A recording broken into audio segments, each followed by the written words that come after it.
Hi everyone, this is Caroline Speaks, The State of the World, on Saturday, August 22nd, 2020. Well, the state of the world keeps changing, seems for the worse instead of the better. Now, we have the coronavirus with us, naturally, and we have a problem. People still are protesting against the police with regard to the murder of George Floyd by a Minnesota police officer. So you have protests going on around the country. And we also have a problem with the post office. The post office is, there are groups that are trying to destroy the post office. They'd like to destroy the post office and have all the mail delivered by UPS and FedEx. They don't like public agencies. So anyway, that's there are hearings going on in Congress, and the Postmaster General, who was a Trump person, he was there to testify, and it's kind of a mess. But basically, the post office has been suffering from sabotage by people who want to destroy the post office to prevent people from mailing in their ballots timely. So we really have a problem there. We have to restore the post office to the way it was before all these changes were thought of. Okay. Now, yes, the virus is still with us. You have to wear a mask. You have to practice social distancing. You don't only go out when you have to. Now, there's a hospital in California. I believe it was in Fountain Valley. Their staff members say they can't get coronavirus tests and are forced to reuse PPE, which is personal protective equipment. Isn't that sad? Still at this stage, we don't have enough personal protective equipment. Now, the virus is with us worldwide. It's not just here, it's all over. And we have many countries that have acted responsibly to protect their citizens and had shutdowns and social distancing and masks and all kinds of stuff. Except our country, we have Trump, who doesn't believe it existed, so it's a hoax and fake news. So we have a lot of people who have the virus, over 5 million, and over 170,000 people have passed away from the virus. Now, according to the World Health Organization, WHO, they're saying that the virus could last 2 years more. So, if we had initial lockdowns and testing everybody and contact tracing for those who got the virus, we'd be should be out of this by now. We have to definitely play by the rules here, and otherwise we're going to have it forever.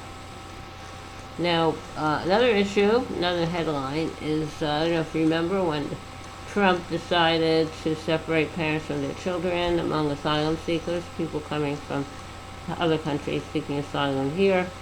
The headline says, white supremacy was behind child separations, and Trump officials went along, critics say.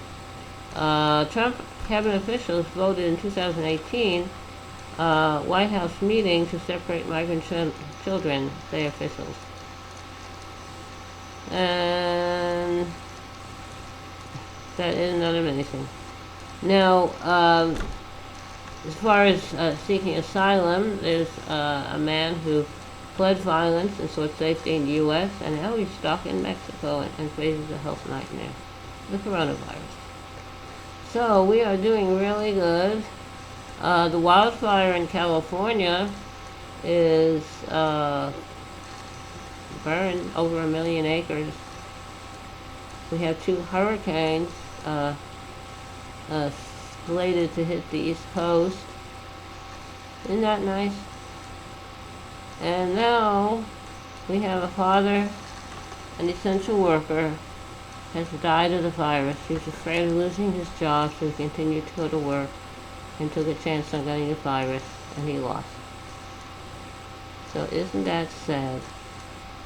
Why in the world does someone be forced to go work where they could get the virus and they could die from the virus? So, I don't know. There's a Pennsylvania congressman who has now tested, Republican, who's now tested positive for the coronavirus. So we have a real mess here. In Portland, Oregon, we've heard about the protests against police brutality, and the federal officers have come in and acted violently toward the protesters. And now we have had rifle protests in Portland with a right-wing protest group and a left-wing protest group. So isn't it sad that we have all these problems? Protesting is a right, as is freedom of speech, freedom of assembly, freedom of the press. But we seem to don't know how to express ourselves so that we don't get into these violent confrontations. Now, it's very sad. It's sad indeed. But this is our world. As of this evening, we have over 5 million coronavirus cases here in the U.S. 5,647,454 confirmed cases in the U.S. and 176,576 people who passed away from this virus. I remember months ago Trump saying that it's just a hoax, it's fake news. We have 15 cases, it'll go down to 0 in no time.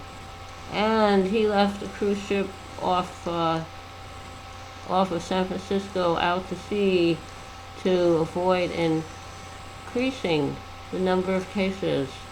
Well, now we have over 5 million cases, over 176,000 fatalities. So, what is going on? I don't know. We have college students acting irresponsibly. At the University of Connecticut, students have been evicted from dorms for holding pandemic party. What's wrong? I mean, they were intelligent enough to get into college. So why aren't they intelligent enough to act responsibly? I don't know. Now, in the we know about the virus we had in this country about 100 years ago. 1917 virus started in Kansas at an army base, and they did not spread the news. The government did not spread the news because we were in the middle of World War I, and got President Wilson, our president at the time, did not want to hurt the war effort, so he let the people stay there sick, and then he put on troop ships and sent over to Europe, packed on troop ships, so they spread it to the others, and they spread it wherever they went in Europe. Very good. That was 100 years ago. It seems we haven't really learned anything since then. So I don't know why we have leaders who are so irresponsible. But I have always been optimistic. If we do, everyone wears a mask, everyone goes out only when they need to, and then we practice social distancing, but we can conquer this. Can't let a politician say that we don't have a problem. There is no virus. No one is getting sick from the virus. No one is dying from the virus. But they are. And we need leaders we can believe in, who will believe in science and facts, and not saying what they think will help them get elected again, like this Trump is trying to do. totally irresponsible. So, what we need to do is wear those masks and practice social distancing, test everybody. Anyone tests positive, trace their contacts, isolate them, quarantine them, get them well, and so on and so forth. Have a national plan for testing everybody. Have a national plan for getting all the personal protective equipment and hospital equipment and testing equipment and tests that we need. That's the only way to conquer this. And no one should be forced to go to work in a place that's going to make them sick or kill them. Teachers should not be going back to school. Students should not be going back to school. We should do virtual learning as long as necessary.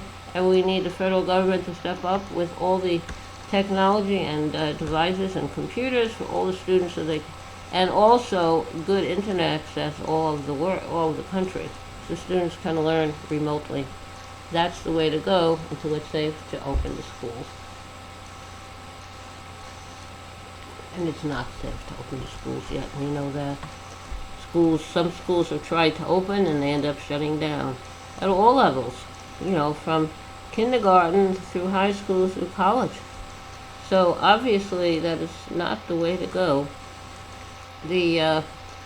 It's very sad, but that's what our world is today, and we have to respect it. Stay safe, take care of yourself and others, and don't put anyone else in danger. Protect the essential workers, the healthcare workers, the first responders, the farmers, the agricultural workers, those who don't have work, those who are unemployed, those who are homeless and live in shelters or on the street, those living on Indian reservations, those who are seeking asylum, who are in detention centers, those who are in jails, in prison. We have to look out for everybody.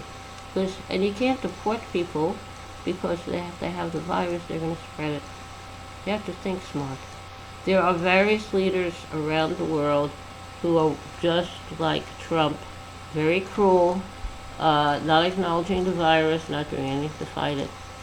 And when we do we really need to concentrate on is getting a cure, making everyone well.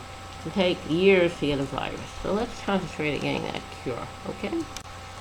Remember, everyone, we have an election come up in November. It's a big one. President, all the way down to all federal offices, state offices, city, county, village, and town. So make sure you're registered to vote. Familiarize yourself with the candidates and issues that will be on your ballot, and make sure you vote. Because decisions you make, those people who are elected are going to make decisions that affect your life for a very long time. The census is done every 10 years, and it's supposed to go for a couple more months, but Trump decided to end it early. It has to continue to go on. Especially with this pandemic, it's not that easy to go and knock on doors and count people for people who have not returned their census report. So make sure you do your census and call your representative. Make sure that tell them you support the census being done completely. You support the post office. You support fair elections. All right. Now it's time for a little song I'd like to sing. Again, I don't know all the words. We'll give it a try. It's called Danny Boy. It's an Irish song.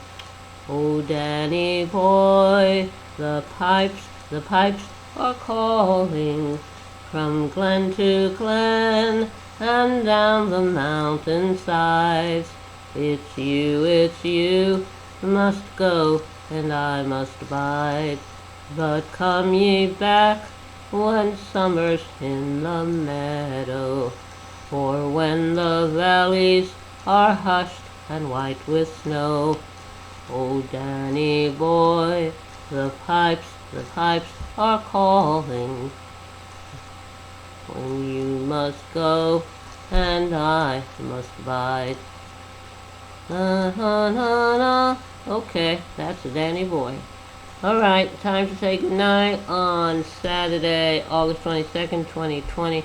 Thank you for tuning in for another meeting of Carol Ann Speaks. Hope to see you all tomorrow evening for another meeting. And remember, stay safe, take care of yourself, take care of others, and kindness goes a long way. Kindness goes a very long way. Thank you. Good night. Stay safe.